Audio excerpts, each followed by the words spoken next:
नमस्कार, स्वागत है आपका हमारे खास कार्यक्रम बड़ी खबर में। मैं आपके साथ रवि राजपूत। शुरुआत करते हैं बड़ी खबर से, जहां प्रधानमंत्री किसान सम्मान निधि योजना के देश भर के 10 करोड़ से ज्यादा किसान भाइयों के लिए खुशखबरी है।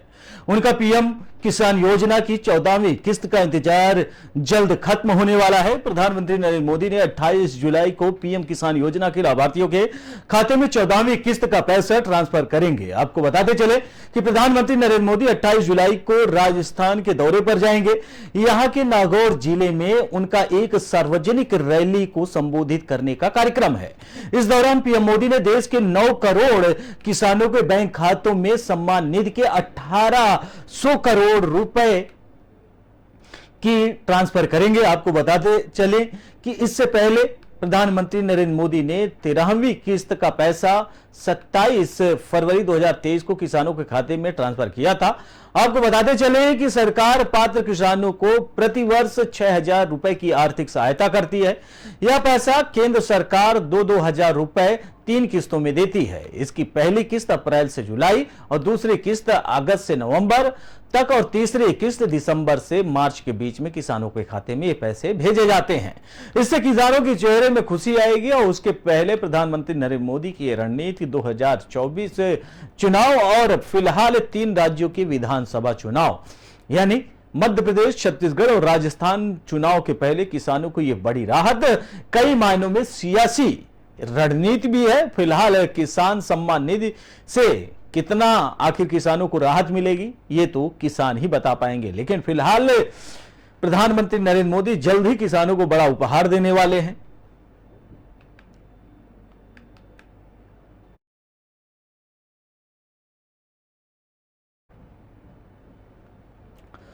बढ़ते हैं अगली खबर की ओर, जहां 2024 के लोकसभा चुनाव के लिए कांग्रेस समेत तमाम विचारधारा वाली पार्टियों की आज से बेंगलुरु में दूसरी बैठक होनी शुरू हो गई है। कांग्रेस के मुताबिक कर्नाटक के बेंगलुरु में होने वाली दूसरी विपक्षी एकता की 2 दिवसीय बैठक के लिए कुल 25 पार्टियों का समर्थन है। एनसीपी के प्रवक्ता महेश तापसे के मुताबिक पार्टी प्रमुख शरद पवार आज बेंगलुरु में संयुक्त विपक्ष की बैठक में भाग नहीं लेंगे।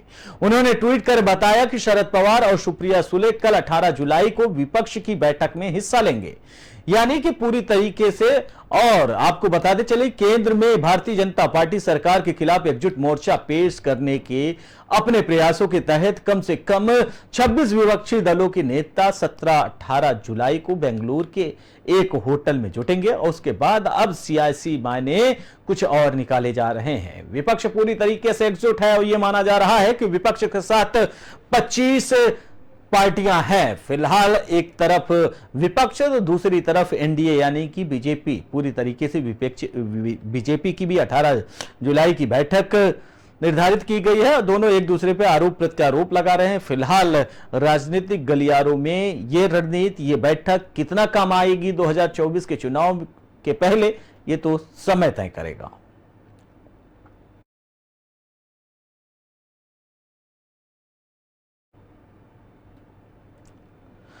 बढ़ते हैं अगली खबर की ओर, जहां पश्चिम बंगाल की मुख्यमंत्री ममता बनर्जी को अपने ही मुस्लिम विधायकों की नाराजगी का सामना करना पड़ रहा है। तृणमूल कांग्रेस के इस्लामपुर विधायक अब्दुल करीम चौधरी लगातार अपने समर्थकों पर हमलों के आरोप लगा रहे हैं। अब उन्होंने साफ तौर पर कह दिया है कि अगर अत्याचार जारी रहे तो वह बंगाल विधानसभा में किसी भी बिल पर टीएमसी का समर्थन नहीं करेंगे। उत्तर दिनाजपुर जिले में पत्रकारों से बात करने के दौरान उन्होंने कहा कि हमारे कार्यकर्ता लगातार हमारी ही पार्टी के एक वर्ग के निशाने पर आ रहे हैं। उनके अधिकारों का हनन हो रहा है।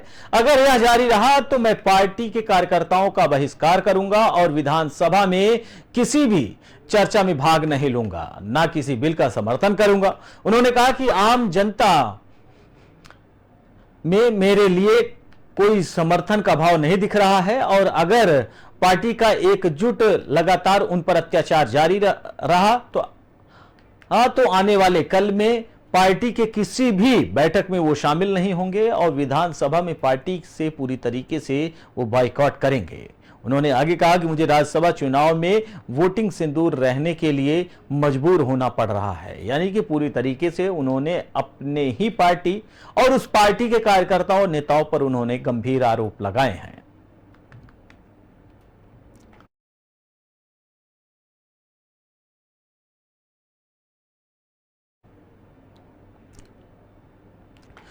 वहीं समाजवादी पार्टी से इस्तीफा दे चुके दारा सिंह चौहान आज बीजेपी में शामिल हो गए। आपको बताते चले कि करीब 12 बजे बीजेपी प्रदेश अध्यक्ष उन्हें बीजेपी में औपचारिक रूप से शामिल किए हैं। आपको बताते चले कि 2 दिन पहले ही दारा सिंह चौहान ने अमित शाह से मुलाकात की थी, जिसके बाद घोसी में विधायक पद से इस्तीफा दे दिया था। माना जा रहा है कि योगी मंत्रिमंडल के पहले विस्तार में दारा सिंह चौहान कैबिनेट मंत्री की शपथ ले सकते हैं, साथ ही दोबारा खाली हुए घोसी विधानसभा से चुनाव भी लड़ सकते हैं। इसी मंत्रिमंडल विस्तार में ओम प्रकाश राजभर भी बतौर कैबिनेट मंत्री शामिल होंगे। हालांकि कहा जा रहा है कि बीजेपी ने दोनों पूर्वांचल के बड़े पिछड़े चेहरों को 2024 के लिहाज से अपने साथ शामिल कर लिया है, और ताकि पूर्वांचल में पिछड़े वर्गों को साधा जा सके। लेकिन दारा सिंह चौहान को लेकर कई तरह के कयास भी लगाए जा रहे हैं कि दारा सिंह चौहान के शामिल होने से बीजेपी को बड़ा ही बेनिफिट मिलेगा।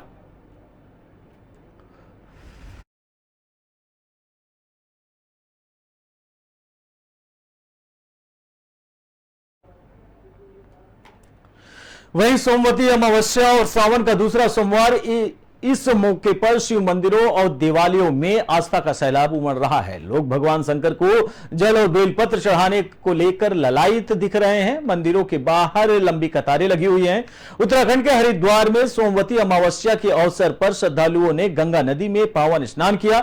इस दौरान सुरक्षा के भी कड़े इंतजाम किए गए। आपको बताते चले कि सावन महीने के दूसरे सोमवार को उज्जैन के महाकालेश्वर मंदिर में पूजा अर्चना की जा रही है। भगवान महाकाल की आरती को देखते हुए बड़ी संख्या में श्रद्धालु मंदिर पहुंच रहे हैं। उत्तर प्रदेश के वाराणसी जिले में स्थित काशी विश्वनाथ मंदिर में लोगों ने पूजा अर्चना की। बड़ी संख्या में लोग भगवान विश्वनाथ के दर्शन के लिए काशी पहुंच रहे हैं। सावन के दूसरे सोमवार पर झारखंड के देवघर में भी बड़ी संख्या में कांवड़ियों और शिव भक्त पहुंच रहे हैं। उन्होंने बैद्यनाथ मंदिर में पूजा अर्चना भी वो कर रहे हैं। फिलहाल आज सावन का दूसरा सोमवार है और इसमें प्रदेश के अलग अलग हिस्सों में लगातार शिव मंदिरों में भीड़ लग रही है। एक शिव भक्तों का तांता लगा हुआ है और शिव भक्त बेलपत्र और शिवालयों में जलाभिषेक चढ़ाकर अपनी मनोकामना पूर्ण करने के लिए भगवान शिव की पूजा और आराधना कर रहे हैं।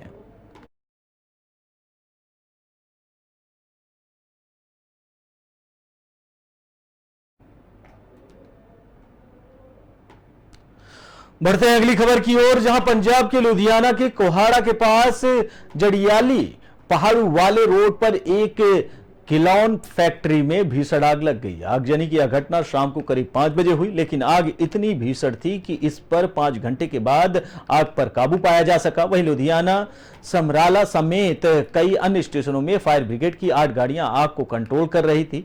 जानकारी के अनुसार इस फैक्ट्री में प्लास्टिक के खिलौने बनाए जाते हैं। रविवार को फैक्ट्री बंद थी। शाम को फैक्ट्री में धुआं निकला और देखा गया कि मालिक को सूचना दी गई। तब जाकर मालिक यहां आए और तब तक आग काफी विकराल रूप ले चुकी थी। वहीं आग फैक्ट्री के चारों ओर फैल चुकी थी। फैक्ट्री के अंदर प्लास्टिक के खिलौने होने के कारण आग फैलती गई।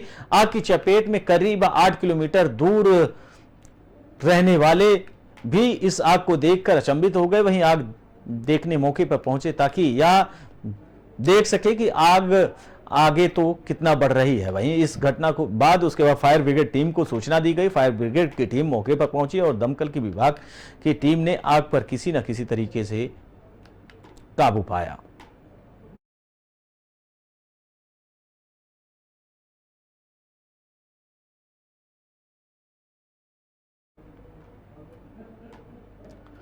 बढ़ते हैं अगली खबर की ओर, जहां हिमाचल प्रदेश के कुल्लू जनपद के काइस और न्योली में सोमवार को बादल फट गया। बादल फटने से भयंकर बाढ़ आ गई और इलाके में अफरा तफरी मच गई। जानकारी मिल रही है कि एक युवक की मौत हो गई है जबकि 3 घायल हो गए हैं। वहीं बाढ़ में कई गाड़ियां भी बह गई हैं। जानकारी के मुताबिक देर रात करीब 2:30 बजे कुल्लू जनपद के काइस और न्योली इलाके में बादल फट गया, जिससे अचानक बाढ़ आ गई। रात को लोगों ने भागकर अपनी जान बचाई। इसके अलावा एक युवक की मौत हो गई है जबकि 2 अन्य लोग घायल हो गए हैं। वहीं घायलों को 108 एम्बुलेंस की मदद से अस्पताल पहुंचाया गया है। इसके अलावा 9 गाड़ियां पानी में बह गई। राज्य आपदा प्रबंधन की ओर से जारी किए गए सूचना के मुताबिक काइस और न्योली गांव में बादल फट गया। घटना में बड़ी पदार तहसील के चंसारी गांव के बादल शर्मा की मौत हो गई है, जबकि खेमचंद गांव बड़ोगी और सुरेश शर्मा कपिल गांव चंसारी 3 लोगों को घायल की सूचना है। वहीं घायलों में 2 की हालत ज्यादा गंभीर बताई जा रही है। आपको बता दें कि उत्तराखंड के 3 जिलों में भी ऑरेंज अलर्ट जारी किया गया है।